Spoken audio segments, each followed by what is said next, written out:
My name is Eleanor. I'm 75 years old. I'm recording this because I don't know how much time I have left to say it out loud. Not because I'm sick, though my body reminds me daily that it's winding down, but because I've carried this for 40 years, and I think if I don't say it now, I never will. There's a lie I let someone believe. Not a loud lie, not the kind you tell with words, the kind you tell by staying quiet, by nodding, by letting someone fill in the gaps with what they need to believe and never correcting them. I was 35 when it started. That's the age I was when my sister, Catherine, came to me one afternoon in late September. I remember because the leaves were just starting to turn, and she was wearing this pale yellow cardigan she'd bought on sale. She was proud of it. She showed me the tag still tucked inside the sleeve.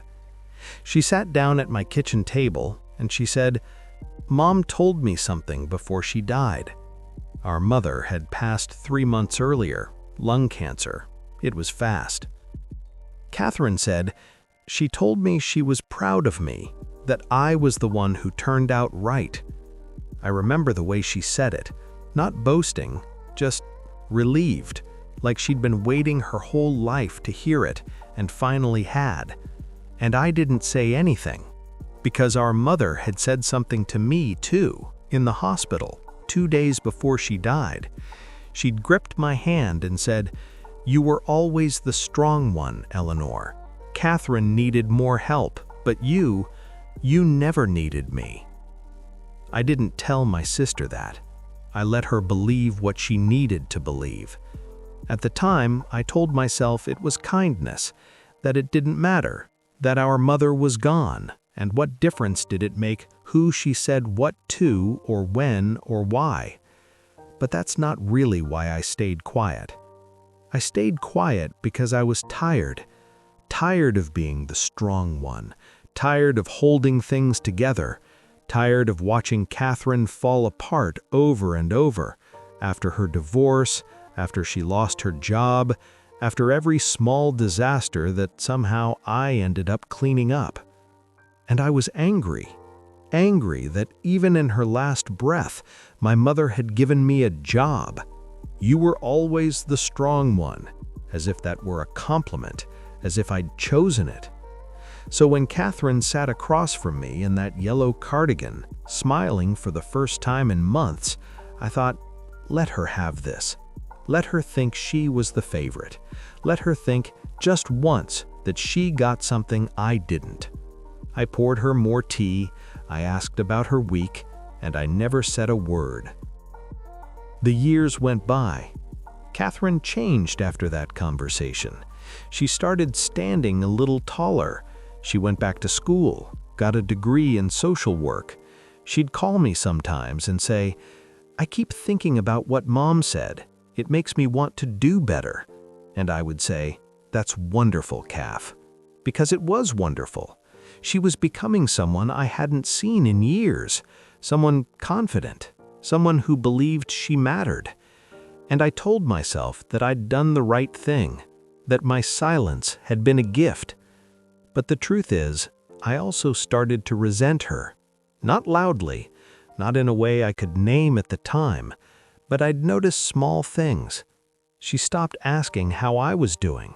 She'd talk for an hour about her life, her work, her new apartment, and then say, "Well, I'll let you go," before I'd said anything about myself.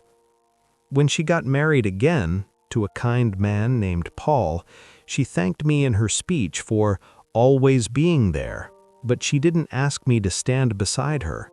She chose a friend from her program instead.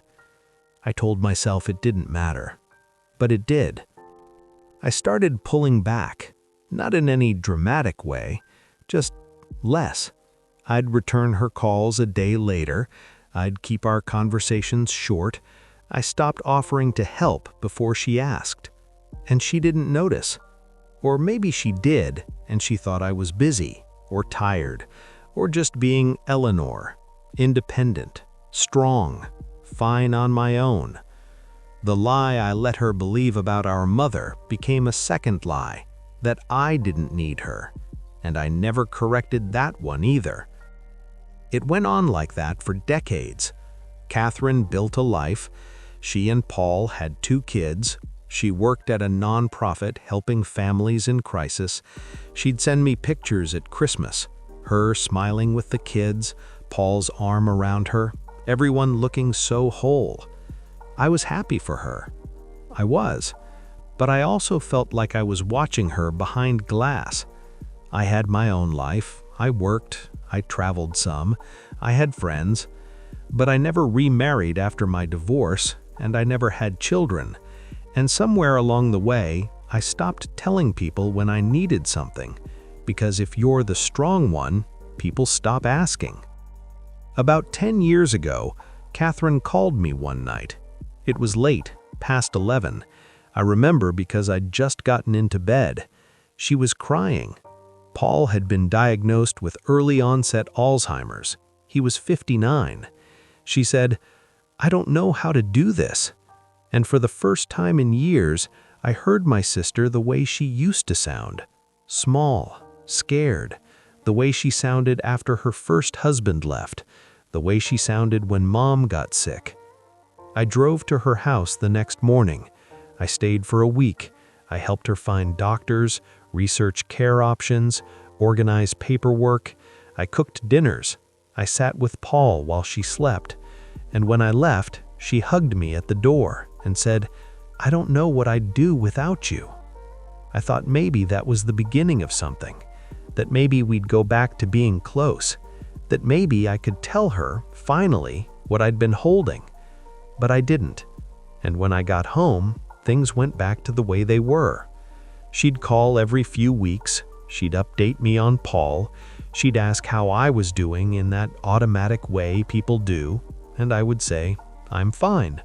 And she'd believe me, because I'd spent 40 years making sure she would. Paul died 3 years ago. The funeral was small. Catherine gave a eulogy that made everyone cry.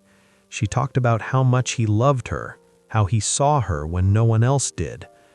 I sat in the 3rd row and thought, I saw you. I saw you your whole life, but I never told you what I saw. I never told you what Mom really said. I never told you I was tired or lonely or that I needed you to ask. I let you believe a lie because it was easier than the truth. And the truth was that I didn't want to be strong anymore. After the funeral, Catherine and I went back to her house. It was just the 2 of us. The kids had gone home. The neighbors had left. We sat in her living room with cold cups of tea, and she said, "You know, I think about Mom sometimes, about what she said to me before she died." I felt my chest tighten. She said, "I used to think it meant I was finally good enough, but now I wonder if she just said it because she knew I needed to hear it." I looked at her. She was 71 then. Her hair had gone almost completely white. She looked so much like our mother it hurt. I could have told her, right then. I could have said, "She said something to me too, in the hospital, 2 days before she died. She'd gripped my hand and said, 'You were always the strong one, Eleanor.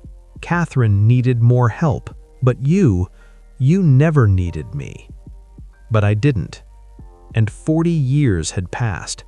And what would it change? Catherine lives alone now. We talk on the phone every Sunday. She asks how I'm doing. I say, I'm fine. Sometimes I think about telling her. I imagine the conversation. I imagine sitting across from her and saying, "There's something I never told you about Mom, about what she said to me." I imagine her face, the confusion, then the hurt, then the question, "Why didn't you tell me?" And I don't have a good answer. I don't have an answer that makes me sound like a good person. The truth is, I stayed silent because I was angry, because I was tired, because it felt good for once to let her think she had something I didn't. And then I stayed silent because too much time had passed. And now I stay silent because I don't know if she needs to carry what I've been carrying. But here's what I do know. The lie I let her believe didn't just shape how she saw our mother, it shaped how she saw me. She thinks I'm strong because I never told her I wasn't. She thinks I'm fine because I never told her I wasn't.